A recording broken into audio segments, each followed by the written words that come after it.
7 mistakes sa hive relocation. Yan ang ating tatalakayin sa araw na ito. Minsan ako ay nag-transfer o nag-relocate ng isang colony dahil meron ng mga nai-sting na mga bata. Kaya aking inilipat ang colony ng laywan sa ibang lugar. At dito, habang aking binabalikan yung aking video, ay meron akong mga naging pagkakamali na dapat na iwasan sa hive relocation. Una ay dapat ay iwasan ang paggamit ng materyales na may chemical sa smoker.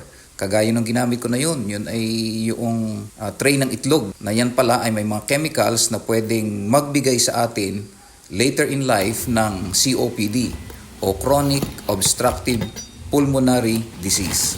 Kaya iwasan natin yan. Yan ay isang pagkakamali na aking ginawa at nung aking ma-realize yan, ay hindi ko na yan inulit. Pangalawa, limited time. Nung ako'y nag-conduct nitong hive relocation ay hapon na.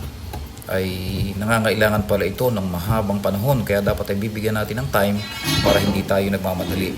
Dahil sa hive relocation ay kailangan bigyan ng panahon na ang lahat ng mga bees ay makalipat sa kanilang bagong tahanan. Mas maganda kung gagawin natin ang hive relocation very early in the morning dahil generally ay kalmado sila at hindi sila gasinyong agresibo sa oras na ito.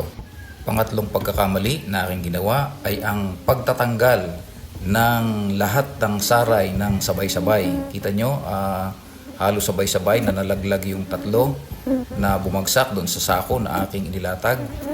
Ito ay hindi wasto dahil ito'y maaaring maging dahilan para maipit ang queen at mamatay. Kapag ka nangyari iyon, ay hindi magtatagumpay ang hive relocation dahil wala ang queen, patay ang queen. Ibig sabihin, hindi magtatagal ang mga bubuyog doon sa lugar na pinaglipatan sa kanila dahil nawala na ang kanilang queen. Sila ay aalis at lilipat ng ibang lugar dahil wala na silang dahilan para manatili doon. Pang-apat ay ang paglilipat ng lahat ng saray sa bagong box. Sang-ayon sa isang eksperto sa pag-aalaga ng laywan na si Pastor Mel, shout out kay Pastor Mel, ay kailangan lamang kumuha ng 3 saray para doon sila mag-focus at kanilang malimliman yung mga brood na nadoon sa saray na iyon. Kapag merong saray na hindi nalimliman ng mga bubuyog, ay pwede itong puntahan ng wax moth na siyang pwedeng maging dahilan para lumayas ang mga bubuyog. Panglima, hindi nakita ang queen. Dito sa hive relocation na ito, hindi ko nakita yung queen. Bagaman hinahanap ko siya, ay hindi ko nakita. At ito ay very risky dahil kung saan naroroon ang queen ay doon mag-i-stay ang buong colony.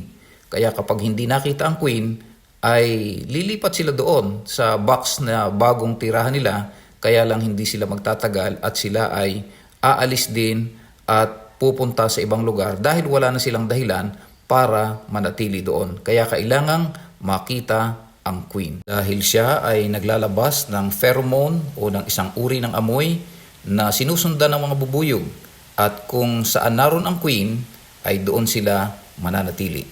Pang-anim ay ang failure to monitor.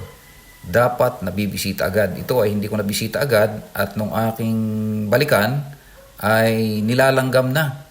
Marami ng langgam na nadoon sa box dahil nabaak yung mga saray kaya na-expose ang ulot at tumulo.